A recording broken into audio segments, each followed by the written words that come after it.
তাড়াতাড়ি চল। চলো চলো। কোন জায়গায় ছেলে হয়েছে জানিস তো তুই? আরে কালকে আমি দেখে এসছি, সুন্দর একটা ছেলে হয়েছে। যদি না পাই তোরে ডাল দিয়ে ঘুরে দেবো ওইখানে। আরে না না, আমি সত্যিই বলছি, আমার সাথে চলো না। চল তাড়াতাড়ি চল, আবার অন্য জায়গায় যেতে হবে আমাদের।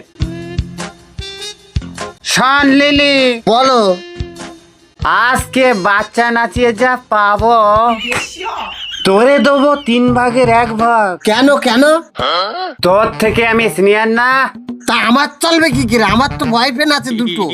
তাই তোর আবার বয়ফ্রেন্ড আছে? যা নিষ্কুন যা।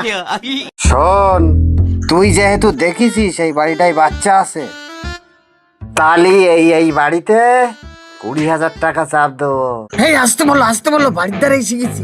এখন টাকার আলোচনা করে না, পরে বল। এই আসে না কেউ বাড়ি? নেশ বাচ্চাটা তেল মাখিয়ে নেশ। ও মা, দেখো তো আমাদের বাড়ি কারা এসছে। এই কারা গো তোমরা? আমাদের বাড়িতে বাচ্চা হয়েছে, তোমরা কাদের বাড়ির খবর শুনে এসেছো? এই আগের বছর তো তোদের বাড়ি দেখে গেছিলাম, এরম বড় পেট হয়েছিল। এই আয় তো বাবু, কোলে আয়। ওই দেখ হিজড়ে গেছে, আমার ছেলে নাচানো হয়ে গেছে, আমি আর নাচাবো না, বাড়ি যাও।